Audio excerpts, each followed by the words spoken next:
In this episode of the How to Get on Reality TV podcast, we talk about recruits versus people who apply for reality TV and whether or not you should actually be concerned with that or not. All that in this episode of the podcast.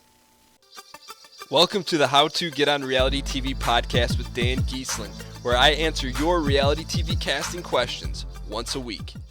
Welcome back to another episode of the How to Get on Reality TV podcast. My name is Dan Giesling, and I'm very excited for this episode because we get a kind of contrary question from Jeremy. But before we get into that, I do want to remind you guys that if you want your question answered on the show, you can go to howtogetonrealitytv.net/ask.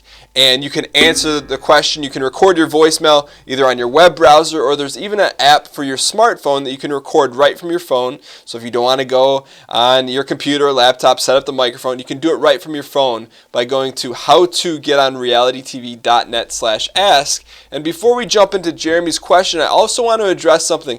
I got a tweet this past week from someone that said, "Hey Dan, does your book that you sell and the video course that you sell actually work? Meaning, has anyone used it and actually got on the show?" And the answer to that question is yes, but it made me think, because she said, "Hey, do you have a list of these people?" And I'm like, no, I should really do that. So that kind of, I believe that was Katie that sent me that tweet. So Katie, thank you. That put a fire under my rear to get that list together. And I'll be putting that on the website soon for you guys to check out to see who's actually used the guide or the video course and how they used it. And so I'm going to be working on that for you guys so that you can see what works and what doesn't for who and that sort of thing. Which leads us into today's question from Jeremy. So let's go ahead and listen to Jeremy's question, which is about recruits versus people who apply for reality TV.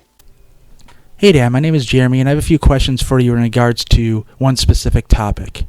Now, there's a lot of talk about there being two different types of people who apply for reality TV. The first being the recruits, and the second being average guys like you and me. However, there's a third sector that isn't talked about much in the casting process. This would be the celebrity or pseudo-celebrity. In the case of Survivor, this would be people like Jimmy Johnson or John Rocker, or in the case of Big Brother, this would be people like Frankie Grande. Now, I'd like to call your attention to Frankie Grande's audition video, which is actually posted on YouTube. In the video, he lists as one of his weird list items saying, "I love fun."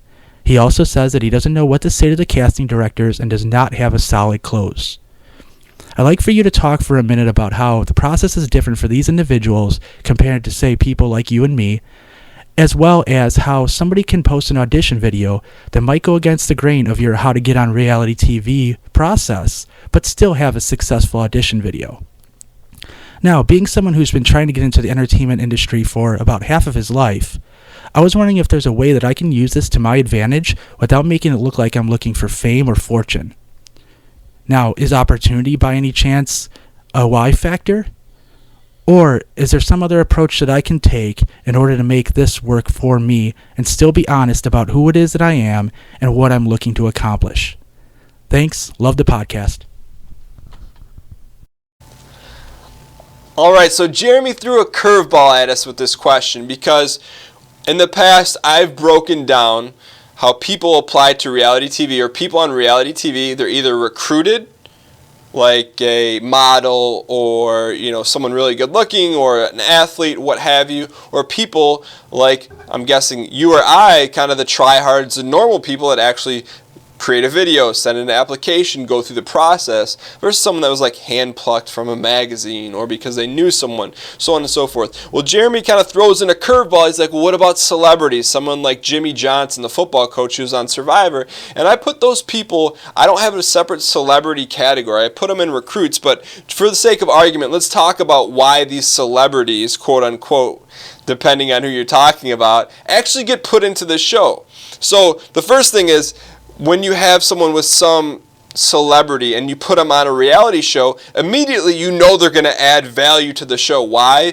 Because they're a personality for a reason. They're either really dynamic or you know something about them. So they come into the show with a persona, with a background, with a following that if you're producing a reality TV show, that's an instant home run. Because take someone like John Rocker. If you don't know about him, the second you Google him or you hear his story, you're going to have an opinion about him. Same thing with Jimmy Johnson. You know that he was a coach for the Dolphins, for the Cowboys, so he's already going to have a built-in fan base.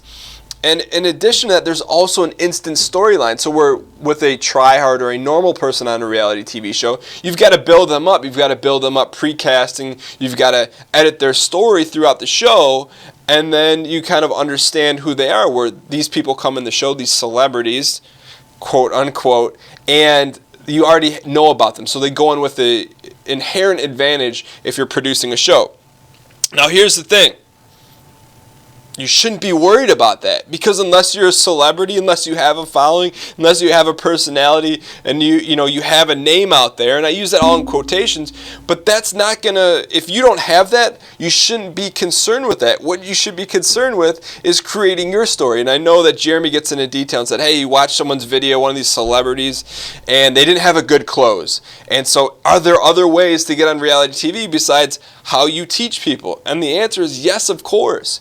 I teach what worked for me and how I analytically broke it down based on my experience, and I try to teach that to people and share that information with people to make it easier for you to get cast. Is there 1,000,001 ways to get cast on reality TV? Yes. Do I always recommend to send in a video over going to an open casting call? Yes. But could you be a slam dunk and have a dynamic personality where you may actually be better off going to a casting call than sending in a video? Yes. Bottom line, there's no one single way to get cast in reality TV. What I teach people is to put themselves in the best possible position to get themselves cast. Now, I want to talk to you guys about an example of this. So you take someone, and I saw this probably when I was 18, maybe 19 years old. I saw part of Boston Rob's audition video on some random Survivor DVD. This is when I was obsessed with getting cast on reality TV. And they had mentioned why he got cast. His audition video wasn't that good, but what he put into it was he was stuffing himself into a refrigerator, and you can see his natural reaction, laughing, having a good time, just doing something crazy like stuffing yourself into a refrigerator. And so that goes totally against what I teach, but that doesn't mean you shouldn't do something like that, do something crazy. But at the same time, for your individual audition video, you need to put yourself in the best light possible, have your story ready, know what you're going to do, have an idea what you're going to say. But there's other ways to do it, and I try to, when I explain these things, I don't say I'm the end-all, be-all, have all the answers. All I can do is teach what I know, and what I know works. And whether or not you want to use that information to your advantage, cool. But like I said when I started off the show, it's helped some people get on the show, and to me, then that's why I do this, to get normal people like yourself and I normal, and because none of us are really normal, but people who actually try hard to get on the show, and they're just a step away, or they just didn't understand the process. That's what I'm here for. But you said something in the question that was really concerning, because you said, hey, I've been trying, this is your exact words, I'm someone who's been trying to get into the business of entertainment. And right away, I'm thinking, okay, so you don't really want to be on a reality TV show, or your motivation for going on a reality TV show is to make connections and get into the actual business. So I'm going to break things down for you really real, and to quote a good friend, things are going to get really real right now, Jeremy. If you want to break into the business, break into the business. But I would not recommend going to an audition video saying, hey, I just want to be on the show so I can get into entertainment. Because what's going to happen if you use that as a motivation or one of your why factors, which I've outlined the main why factors, and I'm going to put that on in today's show notes. I'll talk about that later. But for you, if that's your motivation and you tell the producers that, they're going to think, okay, when push comes to shove, if Jeremy's in a tough situation, does he really want to win this show? Does he really want to make good TV? Does he really want to compete? Or is he here just because he wants to break in the business? And if your answer is, I just want to break in the business, you're not going to make a good reality TV character, and you're not going to have the confidence of the producers. So, for you, Jeremy, you may be better off not going on reality TV and just busting your tail and finding a way in. That's a whole different subject, not for the podcast, but go be a PA, sign up and be a PA if you want to get into the entertainment business. However, that's fine that you want to do that. I just would not recommend using that, or using, I believe you said, opportunity as one of your why factors, because it seems very not authentic, and it's not representative of people. Let me just put it this way. If people were to see you on the show, on any show, and they found out, hey, he just wants to be on the show because he wants to break in and be a producer or a writer, that's going to tick off the fan base, and it's going to tick off the producers, even if that comes out at some point, because it's just not what people want to see, and it's not what producers want to put on a show. Unless, of course, it's a reality show about people who want to get into the entertainment business. And then, Jeremy, there's your golden ticket. So, with that being said, I don't say that to not encourage you to apply for reality TV. I would never do that. Don't use that as a why factor. And so some of you guys may be saying, hey Dan, well, what are the why factors? And they're in the guide that I wrote, but what I'm going to do for this episode, if you go to the show notes under how to get on reality TV /episode 19, I'll put a copy of the why factors and a little bit of the reasoning behind that so you guys can check it out. But Jeremy, I do want to thank you for your question, because you bring up a very, very important point to address, which is, you're going to always see people with celebrities get cast on reality TV. You're going to see people recruited. And I know that's very dejecting for a lot of people that have applied for many years in a row, but you got to do it. That's something that's never going to change. And more importantly, it's outside of your control. The only thing you can control is yourself, your story, and how you present it. So I hope that helps, Jeremy. And I hope I've persuaded you to not use that in your video and maybe get creative in other ways instead. But thank you so much for the question, Jeremy. We're going to send you a free digital copy of my book, How a Normal Guy Got Cast on Reality TV. And thank you so much for submitting your question. I hope it helped.